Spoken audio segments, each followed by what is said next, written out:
మీకు చాలా వీడియోలో చెప్పాను, ఒకరిని చూసి ఒకరు కొన్ని విషయాల్లో మాత్రమే ఇన్స్పైర్ అవ్వాలి, అన్నిట్లో అవ్వద్దు అని. ఫర్ ఎగ్జాంపుల్ ఈ పువ్వులు, మేము ఈ పువ్వులు ఫ్లవర్ మార్కెట్లోనే తీసుకుంటాం. ఎప్పుడు 1 కేజీ తీసుకుంటే నాకు ఎన్ని రోజులు నా పూజలు బట్టి అయితే కనుక వస్తూ ఉంటాయి. అదే నేను అత్తగారి ఇంటికి వెళ్ళినా మా అమ్మ వాళ్ళ ఇంటికి వెళ్ళినా కూడా నేను పువ్వులు అనేవి తెచ్చుకొని మళ్ళీ వాటిని యూజ్ చేస్తూ ఉంటా. తమలపాకులతో సహా నేనైతే తెచ్చుకుంటా. చాలామంది ఏంటంటే ఊళ్ళల్లో ఉన్న వాళ్ళకి ఇంటి దగ్గర పువ్వులు మొక్కలు ఉంటాయి, చెట్లు ఉంటాయి, అన్ని అవైలబిలిటీలో ఉన్న ఒకళ్ళు చూసి ఒకరు మనం వరలక్ష్మి వ్రతం వచ్చిందంటే చామంతి పువ్వులే పెట్టాలేమో అనుకుని చామంతి పువ్వులు, గులాబీ పువ్వులు ఇవి కొంటా ఉన్నారు. అలాగే ఏమీ రూల్ లేదు, ఎక్కడా రాసి పెట్టలేదు అనమాట.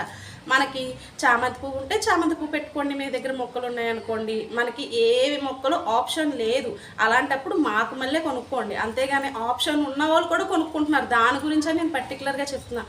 ఆప్షన్ ఉన్న వాళ్ళు ఏం చేసుకోవాలి, చక్కగా వెళ్ళండి, కోసుకొచ్చుకోండి. మీ దగ్గర చుక్కమల్లి ఉందా, కరివేరు ఉందా, లేదంటే కనుక మన ఇంటి దగ్గర మందార పువ్వులు ఉన్నాయా, పారిజాతం పువ్వులు ఉన్నాయి, ఈ వీటిని హ్యాపీగా అవి దేవుడికి పెట్టి యూజ్ చేసుకోండి. ఈ పువ్వులు పెడితేనే నేను మీ కోరికలు తీసుకుంటాను, లేదంటే కనుక మీ భక్తి బాగా ఎక్కువగా ఉందని ఫీల్ అవుతానని అయితే కనుక ఏ దేవుడు చెప్పడు కదా. మన దగ్గర ఏ ఉంటే అవి ఫైనల్గా మీ మనీ వేస్ట్ చేసుకోవద్దు. ఆ మనీ ఉన్నదనుకోండి పూజకు సంబంధించినవే, మీకు ఒత్తులు కావాలంటే ఒత్తులు, వేరేవి కావాలంటే వేరేవి కొనుక్కోవడానికంటే ఛాన్స్ ఉంటుంది కదా. కాబట్టి దాన్ని యూటిలైజ్ చేసుకుంటారు అన్న ఉద్దేశంతో నేను ఈ మెసేజ్ని ఇస్తున్నా.